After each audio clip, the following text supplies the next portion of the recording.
What's up, guys? It's the SoundChick here. Today I have a special interview with Geoff from the Raygun Girls. This man truly brings to life the definition of a one-man band. Take a listen to this interview to find out more about the new album release, Orphan. I really hope that you guys enjoy this interview, so stay tuned. Hey, this is Geoff with the Raygun Girls, and I'm here talking with the SoundChick. First things first, I'm sure you get this a lot, but how are you doing right now during this pandemic? Luckily, we're doing okay here, my family, me and my wife and my 2 kids. It's definitely been a little rough because we're a family of 4, and we've been stuck together since March. So, yeah, it's a little tense sometimes, but and one of my children is a teenager, 15. No, we're very lucky in that where I live, I've got 2 acres of land, so we have places to walk outside, and we're in a place that there are not a lot of people on the road walking around, so it's easy for us to go out and walk. And I really I probably would not be able to deal with living in like Manhattan, and being stuck in an apartment. I have no idea how they're doing it. Totally understand how crazy that could be. Right. Yeah, I personally am living with my family too right now. So we're a house of 4 as well. And it gets hard because, we're in a subdivision. So even if we go outside, we're still faced with like so many people living right next to us. But it's awesome that you guys have so much land that you can just go out and spread yourselves. I'm sure that helps a lot. Yeah, definitely. I count as the saying goes, I count my blessings every day. Absolutely. For sure. So have you or your family seen any cool virtual broadcasts or live streams during this time? No, actually we haven't. I've seen people posting and stuff going on, but I haven't actually sat down and watched anything. I don't know. We're we're a pretty dull family as far as those kind of things go. And like I said, I have a teenager and she's off in her own world doing her own thing. So we haven't really seen much online lately. So going back to the roots of the Raygun Girls, can you take me through the process of what inspired you to start making music? Well, I've been making music since I was 12. That's when I got my first acoustic guitar, and I started learning how to play guitar. Actually, it wasn't until somewhere around 15 when I learned that the Ramones really only used bar chords, and that opened up the world for me. So I've been making music since then. But as far as Raygun Girls music goes, I was listening to, in the 90s, I grew up with 9 Inch Nails' first album coming out, Ministry's Mind is a Terrible Thing to Taste coming out, being introduced to Killing Joke. So industrial music was a huge thing for me in high school, and then that just stuck with me, the combination of keyboards, synths, and heavy guitars. And then in the 90s, mid-90s, when I was in college and a DJ at Columbia University's radio station, I was exposed to a lot more music, a lot more bands, and that's where I was introduced to the Clay People, who are an Albany, New York band, and they were doing exactly what I wanted to do, the perfect mix of heavy metal and sort of industrial rock. It wasn't just a straightforward kick drum, it was a regular rock beat. So that's what I wanted to do, and luckily I was with, I had a friend, we were in a heavy metal band at the time, but we both were kind of bored with the heavy metal stuff, and so we wanted to do something different, and he and I both loved the Raygun Girls, the Clay People, sorry, and so we decided to go in that direction as far as making music. Awesome. So, obviously you've mentioned it a little bit, but Raygun Girls was started with your friend, but now it is to my understanding that you're continuing on solo. What is that like? Does it ever get hard for you? Absolutely. It's definitely a tough thing. The positives are absolutely I could do it at any time I want. I record anytime. The songs can sound however I want them to sound. But then the other side of it is that because I'm doing it on my own, sometimes I don't know when to stop fiddling with a song. You really it's good to have an outside voice to help you get some different influences sometimes, because the music you're making can start sounding stale. So it definitely helps to have other input into the songwriting process. Right. I understand what you're saying there. So over the course of the next 2 years, what would you say are 3 goals that you hope to achieve for the Raygun Girls? Well, getting as many people as I can to hear the music. One goal has always been to try to get management or some sort of company involved with helping to promote, because it's been me since 2009-ish on my own, doing the whole thing. Doing the artwork, the graphics, the songwriting, everything. So, and the promoting. So it's definitely be nice to have a team. But, yeah, probably putting out another album. I usually put one out at least every year because I have so much music coming out constantly. And also because I don't have a team. I don't have anybody telling me to slow down. So, it'd be nice to have that. As far as 3 things go, I don't know. That sounded like maybe it was just 2. But, yeah, those are pretty much the big ones.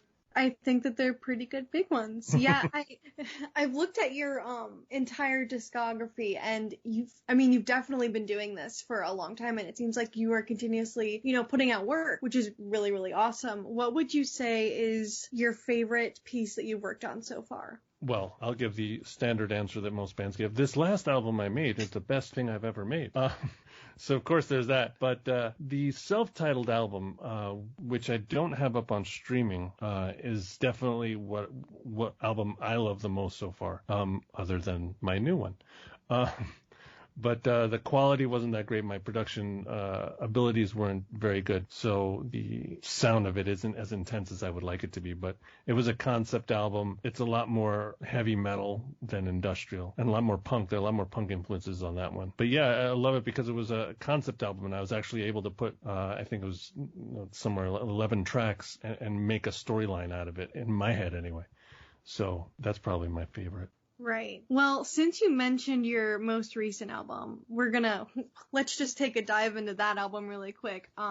This new album would be Orphan for the people who are listening to this, but you released it in May. So, tell me a little bit more about this album. What sets it apart from, your past work? I know you've already touched base on, other work being, concept pieces, but what makes Orphan different? Well, I started putting it together actually about 2 years ago, and what I originally wanted to do was I had so many singles that didn't have a place, didn't have an album, and I wanted just to put them all together in a collection. So that's where it started. So some of the songs on here, like Harm Anthem, I'm Still Alive, they've been around for a few years as singles, and then I re-recorded them and put them on to this album. But then 2 years ago, my mother died, and it sort of started making sense, because I called it Orphans because those were orphan songs. They didn't have an album to go to. And then it all started coming together and making more sense, and I started writing more songs, like Crushing Me and My Destroyer, and so those it started becoming a more cohesive album about 1.5 years ago is when it started really taking shape. But yeah, it took about 1.5 years once I had the idea exactly concrete of what I wanted to do to be able to record the songs and make sure that they sounded better than what I had been able to put out before. So it was a long process, but it was a good one. For sure. So you mentioned that you started working on it 2 years ago with, these various tracks not having a specific place, and then it was obviously released in May. Did you finish it during this pandemic, or was it finished prior? Yeah, it was let's see, so it came out in May. Yeah, it was finished probably in January. I was in December, January.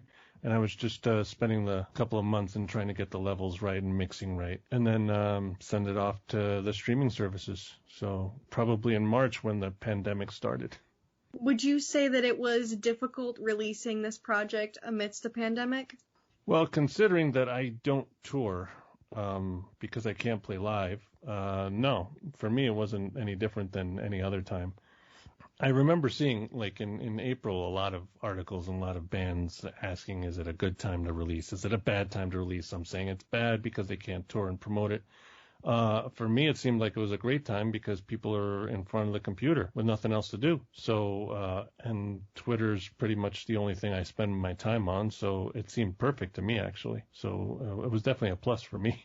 Yeah, I agree with you there. You know, it's hard because touring such a big process in band life and in, music life. So right now, given this pandemic, it is hard because, you can't do that. But I will say, like, bands and artists such as yourself releasing music right now, I think that that's needed because, that's the only experience that we're getting. And we need something to keep us, going along. Right. Since we're only sitting at home doing nothing, at least give us some good music to listen to while we're at it. Yeah. But what would you say is your favorite track off of the Orphan album? Well, that's a tough one. It depends it depends. I really like This Hell. Again, without a team, I choose everything. So I chose This Hell because I really like it to be the first single. And I really like it because one of my hugest influences is Killing Joke. And so in a certain way, I'm kind of always trying to make music that sounds like Killing Joke. And to me, This Hell really was my Killing Joke song. And so that's my favorite. I'm Still Alive is sort of a favorite too because when I sing that one, it's really coming from a deep place inside of me. And it's really emotional, as is Rip It Away. But Rip It Away, I don't like singing too much because that's more about dealing with my mother's death. So that's a tough one to sing. Right. It seems like there's a lot of personal emotions put into this album. Yeah.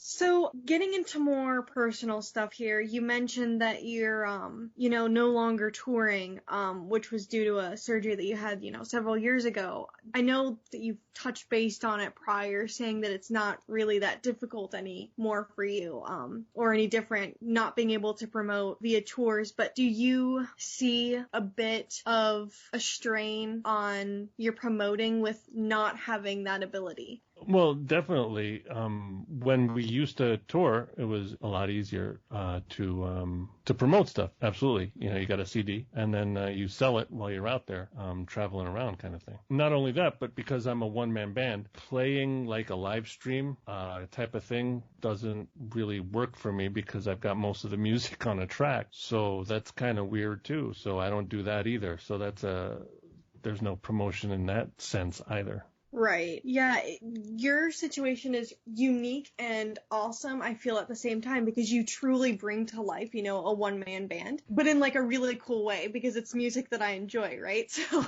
so it's really, really awesome to see you put together all of these cool sounds and instrumentals and vocals and all of this together alone, and to do it all alone. I see that very inspiring. Oh, thank you. I think it's awesome. Yeah. Diving even deeper into your life.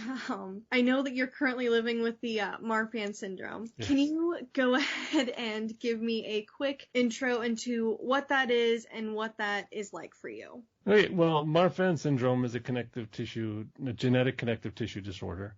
And all of our organs and muscles are made of connective tissue, so everything's affected in our body. Some of the things that are affected can be eyes, ears, joints, and the back, so scoliosis. So I have severe scoliosis, and I've had 3 heart surgeries to replace valves in my heart. The last one was in 2009, and that's what ended up taking me off of the stage. I can't play live anymore because it's too much strain on my heart. And the severe scoliosis pinches nerves in my back, so potentially lose my legs at some point. But I don't know. I live with it. I'm 45 now, so the last surgery was in 2009. That's 11 years ago or so. Yeah. Yeah, I'm aware of, other artists, such as Austin Carlisle from Mice and Men. I know that he has Marfan Syndrome, and he stopped touring because of similar reasons. So I understand. I think it's really, really awesome that you're continuing to make music amidst all of this. It's really awesome. It's inspiring. I think that you are doing a great job with that. Oh, thank you. Luckily, everybody is affected differently with Marfan Syndrome. So over the years, I've been lucky enough that it affects me the way it affects me, and that it's not as bad as some other people. I have a friend, someone I became friends with in college, who just happened to have a daughter 3 years ago who just happens to be a spontaneous Marfan mutation. And so she's affected much more than I am. So there are a lot of people who are worse off than I am, and I'm definitely, again, it's not a I'm not saying this just to sound like a good person, but I really do count my blessings in a few things, like where we live. How I'm affected is not that bad. I was lucky enough that my mother, when she found out that we had Marfan back in the early 80s, she started looking for alternatives so that I wouldn't have to take medication my whole life. I started taking Tai Chi back when I was 13, 14. And so that's helped with my back, which is why I'm still able to walk, even though I have leg pains every once in a while. But I'm one of the lucky ones. There's some people who are blind and some people who can't walk. So, you know. Yeah, I got you. You know, it's true. You know, they count your blessings. Yeah. So I hear you on that one. As, you know, a musician, do you feel it's your responsibility to raise awareness for this, just as one would do for like depression or addiction? I don't know. I'm not sure. I don't know if it's my response. I think probably if I had a bigger platform, maybe. I'm spending so much energy on just trying to get people to hear the music and just know I exist kind of thing, that to add that onto it is a little tough. I've been actually more trying to, because depression is actually one of the things that I deal with a lot, for multiple reasons. People with heart conditions usually deal with depression more, but also people who are autistic deal with depression more, and I'm also autistic. I've always tried to push things about depression more, and that's what I deal with in most of my songs. But Marfan itself, it's like on my website, on the Raygun Girls website, sometimes there's some information on that, but I don't know if I feel that it's my responsibility. Right, I got you. I see what you're saying. If you could give any advice to any upcoming artists, what would it be? What would it be? Well, I feel like most of my answers are, well, it depends. Like when we were doing the Raygun Girls back in the early 2000s, and actually put together a band, I was also sort of the de facto leader there, but I didn't know how to enjoy the time that I was having with my friends, making the music and playing all over the place.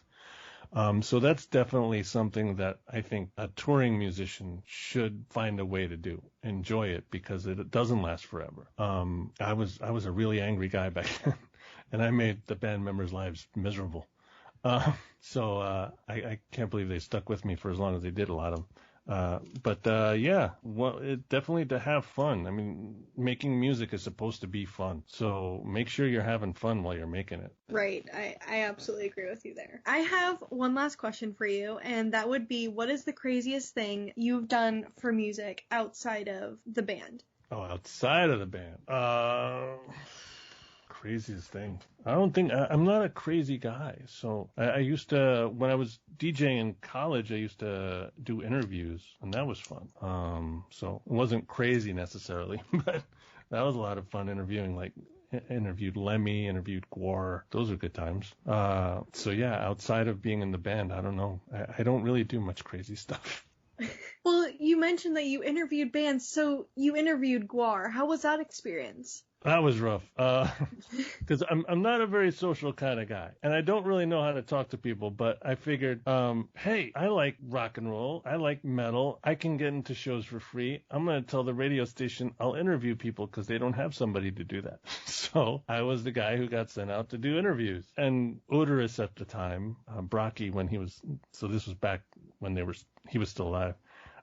He wanted to be interviewed as Odorous, and I didn't know that until I was there. So I didn't really know how to deal with that very well.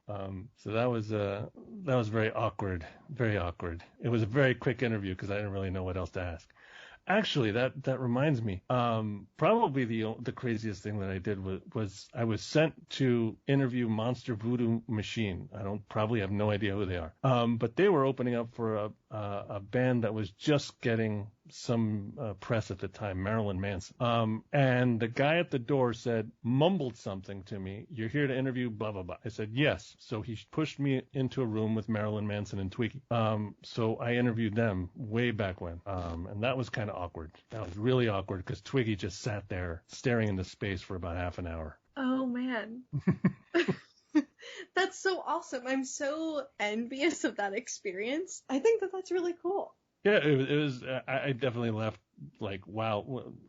Well, at that time, it was just for the first album.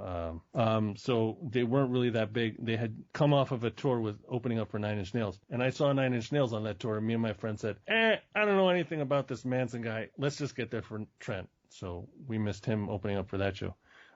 But, yeah, those were the 90s. Great times.